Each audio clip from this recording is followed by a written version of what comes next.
もしあなたがものづくりが好き、何かクリエイティブなことに挑戦したいと感じているなら、 3D プリンターは今最高に面白い入り口になるかもしれません。こんにちは、東京九段工作ラボにようこそ。今回はものづくりが好き、何かクリエイティブなことに挑戦したいと感じているあなたに、2025年ゼロから始める 3D プリンター入門と題して、基礎から分かりやすくお届けしていきます。興味はあって始めてみたいなと思っても、高いんでしょう。機械に詳しくない自分が使える？かなり広い場所が必要でしょう。うるさくて家じゃ無理そう。ちゃんと使いこなせなかったらもったいないよね、どうしようなど不安要素が次々と頭をよぎりますよね。副業やクリエイティブな活動に役立つとは聞いているけど、そもそも自分にもできるのが一番の疑問かもしれません。でも安心してください。実は今の 3D プリンターは初心者でもすぐに使えるほど進化していて、家でも起きやすい、動作音が静か、印刷中は放っておいて大丈夫など、想像以上にハードルが低いんです。何よりちょっとしたアイデアが 3D の形になるという体験はなかなか味わえないかもしれません。この動画を見終わる頃には 3D プリンターって意外と身近で楽しいかも、これなら自分にもできそうと思えるはずです。あなたの中にも眠っていた作りたいが目を覚ます瞬間があります。世界に一つだけの作品を自分の手で作るワクワクをぜひ 3D プリンターで味わってください。ではその第一歩を始めていきましょう。まず 3D プリンターという名前を聞いた時、何それ、紙に印刷するプリンターとは違うのと感じる方も多いですよね。実は印刷の考え方が全く異なるんです。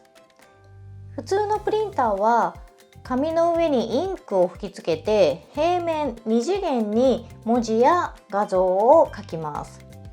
でも 3D プリンターはプラスチックなどの材料を溶かしながら細い線状に出力して、それを一層ずつ積み重ねていくことで立体3次元を作っていきます。イメージで言えばクリームを一段ずつ塗ってケーキを作るようなものです。平面の上に何層も積み重ねることで徐々に高さのある形が出来上がるという仕組みです。この積み重ねるという工程こそ 3D プリンター最大の特徴です。そして素材自体を出力して形にするため、インクではなく物の素材そのものを使うという点でも普通のプリンターとは全く違います。今説明したプラスチックを溶かして積み重ねる方式は FDM 方式と言います。家庭用の 3D プリンターで使われている最もポピュラーなものになります。この方式とは別にもう一つは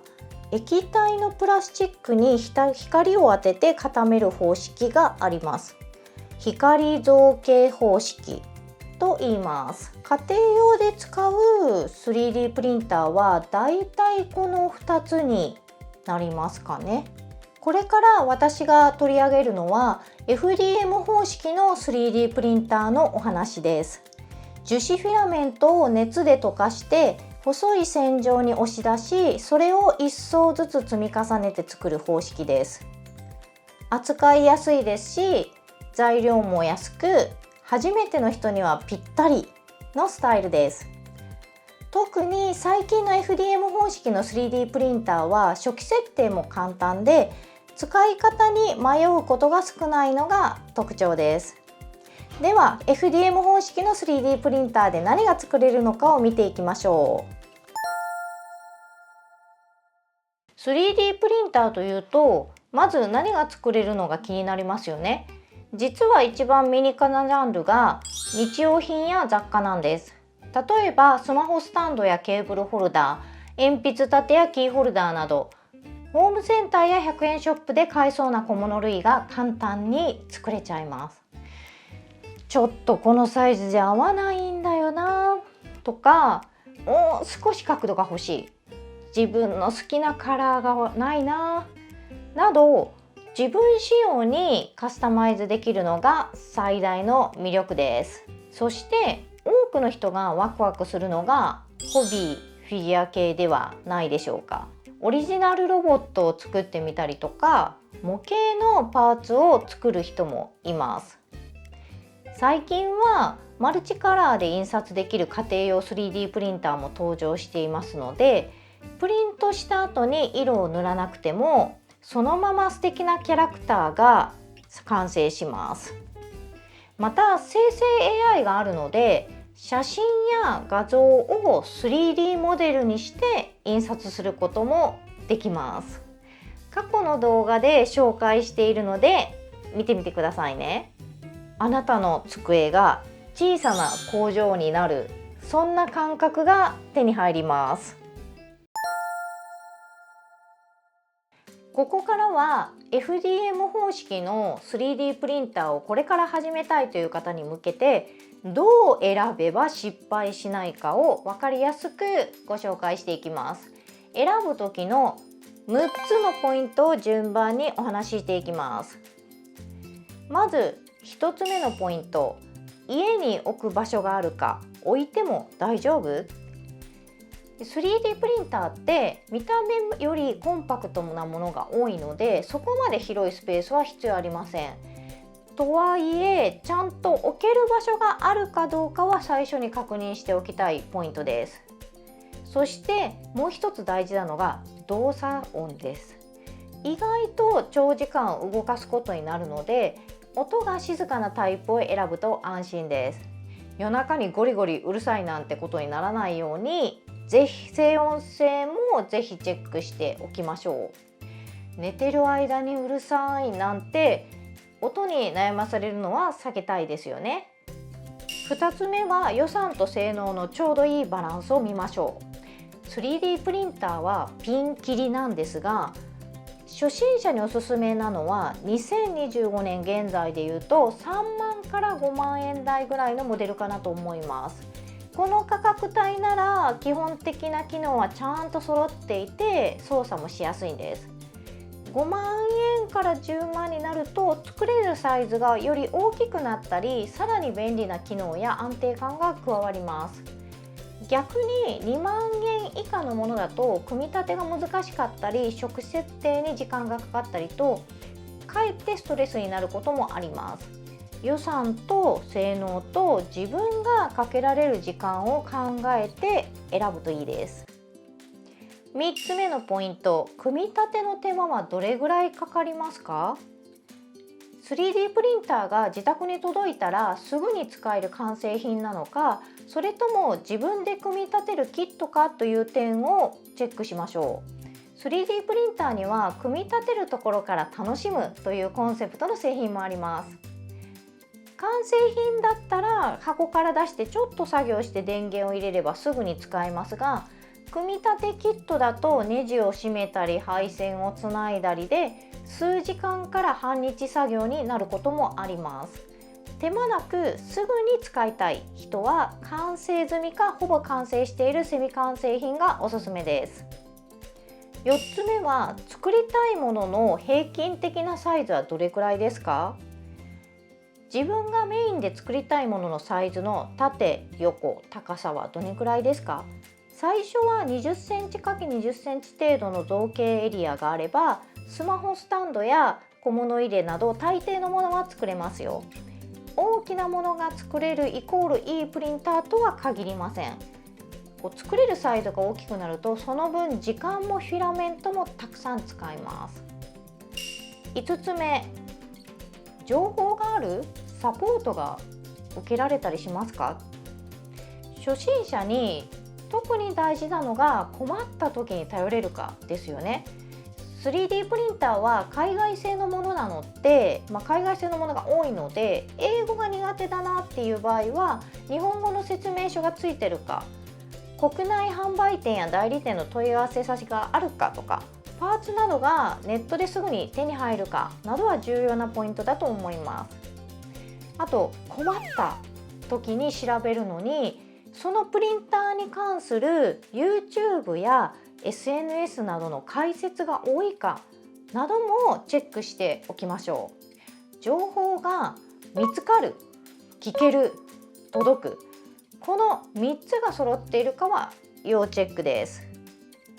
そして最後6つ目のポイントは、フィラメントの対応素材を見ておきましょう。3D プリンターで使うフィラメントって実は種類がいろいろあるんです。この後詳しく説明しますが、例えば強度があるもの、柔らかいもの、屋外に強いものなど特徴も様々です。だから買う予定のこのプリンターはどのフィラメントまで対応しているのかを事前にチェックしておくことが大事なんです。将来的に使いたい素材とか使いたくなった時のためにそれが対応しているかっていう機種を選んでおくと安心です。プリンターの準備ができたら、次は何を作るかを決めるステップです。でもここでモデリングって難しそう、ソフト使えるか不安と感じる人も多いと思います。でも安心してください。今は世界中の人が作った完成済みデータを自由にダウンロードして使える時代なんです。初心者でもすぐに使えるおすすめの 3D サイト3つをご紹介します。1つ目はメーカーワールドです。まず最初にご紹介したいのが、バンブーラボが公式で運営している 3D データ共有サイトメーカーワールドです。プリンターがバンブーシリーズなら、そのままスマホアプリから印刷スタートできる超シームレス設計です。操作に自信がない方でもクリック印刷で物が完成する感覚を体験できます。2つ目はプリンタブルズ。次にご紹介するのはプルサというプリンターメーカーが運営するプリンタブルズです。世界中のユーザーが自分のデータを投稿していて、その数も種類も圧倒的です。多くの投稿者がどんな風に出力したかとか、どこが難しかったかという情報も細かく共有してくれているので、学びながら使えるのも嬉しいポイントです。最後に紹介するのは洗練されたデザインが多いカルツ 3D です。日本ではまだ知名度はそこまで高くないかもしれませんが、海外のクリエイターが投稿するユニークでアートな作品がたくさん並ぶサイトです。無料データもたくさんありますが、作者に直接課金できる有料データもあり、気に入ったクリエイターを応援するっていう感覚で楽しめるのも特徴です。実はこの3つ以外にも代表的と呼ばれるサイトは本当いくつかあるんですが、今回は3つまでご紹介しました。また後日動画で紹介していこうと思いますので、楽しみにしていてください。気になる作品の 3D データが見つかったら、これ早速使ってみたいってワクワクしてきますよね。でもここでダウンロードしたファイルをどうやってプリンターに送ればいいのと立ち止まってしまう方も多いんです。そう、3D プリンターって設計図をそのまま読み込めるわけではないんです。ここで必要になるのがスライサーソフト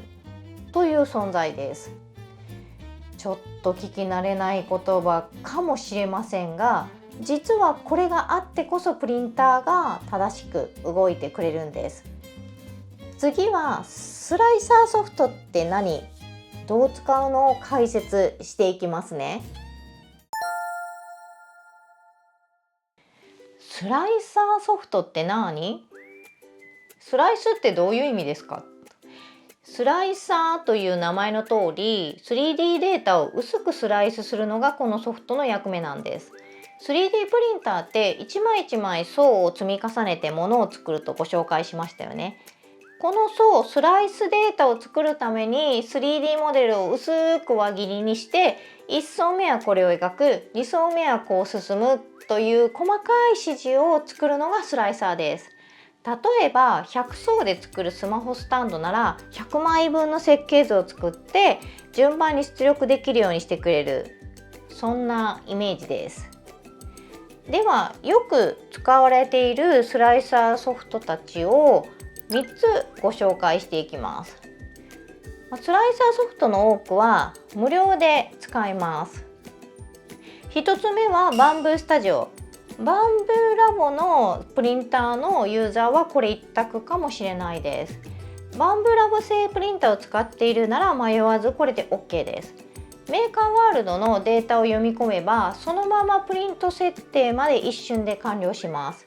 UI も直感的で初心者でもどこをいじればどう変わるかが分かりやすく設計されてます。2つ目としてオルカスライサーっていうのがあります。バンブースタジオの派生拡張系のものです。で、もともとはバンブースタジオの機能を拡張したオープンソース系ソフトです。複数のプリンターメーカーにも対応していて、もっと細かく調整したい、カスタマイズしたいっていう人におすすめです。3つ目はプルサスライサー。世界的に人気の定番ソフトです。プルサスライサーはプリンタブルズと連携しやすく、プルサ製スラープリンターを使っている方ならこれで OK です。使ってる人も多くて情報も豊富です。はじめのうちはあなたが使っている 3D プリンターの純正スライサーを使うのが一番スムーズかなと思っています。次はプリンターのインクにあたる材料フィラメントについてお話ししていきます。気になる素材の選び方や私が実際に使っているものもご紹介します。フィラメントとは 3D プリンターが立体物を作るときに使う材料のことです。細長いプラスチックの糸のような形状で、これを加熱して溶かしながら出力していきます。紙に印刷するプリンターというところのインクにあたるものですね。いっぱい種類があって、これ何を選べばいいのっていうのがあります。最初に使うなら PLA 一択で OK かなと思います。扱いやすくて失敗が少ないですし、匂いも少なくて家庭に向いてます。あと出力の温度が低くて省エネですし、トウモロコシ由来の素材でできているので環境にも優しいです。といった理由から家庭用プリンターではほぼ定番で使われているのが PLA です。もっと強度が欲しいとか、屋外でも使いたいとか、耐熱性が欲しいなど用途によっては別の素材が必要になります。ペット G ですね。ペット G は強度と柔軟性のバランスに優れたフィラメントです。名前の通りペットボトルの材料を 3D プリンター用に改良したプラスチックです。PLA より丈夫で割れにくいですし、衝撃にも強いです。次に TPU。TPU は柔らかさと弾力性が特徴のフィラメントです。ざっくり言うとゴムっぽい素材です。引っ張っても折れにくくぐにゃっと曲がるのが最大の魅力です。柔らかくてしなやかで破れにくいですし、滑り止め効果があって床に置くのもぴったり。スマホケースとか、ケーブルホルダーとかクッションパーツなどに最適ですね。最後に ABS。ABS は高い耐熱性と強度が特徴の素材です。自動車部品や機械部品にも使われていることから非常に頑丈で長持ちします。ただし初心者にとってはちょっと注意があります。まず出す時に強い匂いがするので換気が必須です。そして温度差によって反ってしまったりとかひび割れてしまったりが発生しやすいです。つまり出力環境や設定がシビアで失敗が多くなりがちなんですね。そのため最初に選ぶ素材としてはあんまりおすすめできません。慣れて上級者になってきてから必要に応じて使いましょう。私が愛用しているフィラメントは PLA と PETG です。実際に普段よく使っているのはバンブーラボの PLA ベーシックフィラメントです。価格が安くて品質がいいと感じているのが E さんの PLA プラスという製品です。こちらも出力しやすく手頃な価格でコスパが高いのが魅力です。最近のフィラメントは性能だけでなく色や質感のバリエーションも本当豊富です。パステルカラーやメタリック、マット調など見た目の違いとか、実光タイプだとか、あとウッドタイプ、ウッド木みたいな素材感があるんですね。あと虹色フィラメントなども人気ですし、グラデーションが入っているフィラメントなども可愛いものを作るにはすごい最適です。自分だけの世界観を表現できるのもフィラメントを選ぶ楽しさの一つなんです。ここまでご覧いただきありがとうございました。今回は完全初心者 OK、ゼロから始める 3D プリンター入門と題して 3D プリンターの基本から機種の選び方、データの探し方、材料の選定まで初めての方でも安心してスタートできる情報をたっぷりお届けしました。3D プリンターって難しそうと感じていた方も実は意外とシンプルで身近に使えるツールだと伝わったのではないでしょうか。そして机の上からものづくりが始まるワクワク感をぜひ体験してほしいです。3D プリンターって難しそう、ハードル高そうっていうイメージが先行しがちなんですが、実際は想像よりずっと手軽で楽しくてクリエイティブなツールなんです。たとえ、工作が苦手でも特別な知識がなくてもあなたのアイデアを形にする力が 3D プリンターにはあります。私も別に 3D に関する知識なんて、経験なんてゼロでしたし、設計の仕事をしていたわけでもないし、学校で習っていたわけでもないです。本当にまっさらゼロの状態からのスタートです。でも今ではこんなもの作ってみたいなってふと思ったことが本当に自分の手で形にできるようになったんです。それくらい今の 3D プリンターって誰にでもチャンスをくれるツールなんです。もし今回の動画でちょっと興味出てきたかもと思ってもらえたらそれが一番嬉しいです。そして次の一歩を踏み出すきっかけになってたら最高かなと思っています。この動画が役に立ったよっていう方はぜひいいねやチャンネル登録をしていただけると励みになります。今後も 3D プリンターの使い方や便利なデータの紹介、初心者でも実践できる内容をアップしていく予定です。それではまた次の動画でお会いしましょう。バイバーイ。今日の動画でお話しした完全初心者 OK、ゼロから始める 3D プリンター入門の内容をぎゅっとまとめた特別資料を無料でプレゼントしています。実はこの資料、動画では話しきれなかった裏技や注意点も盛り込んでいて、これを読むだけで理解度がぐっと深まる内容になっています。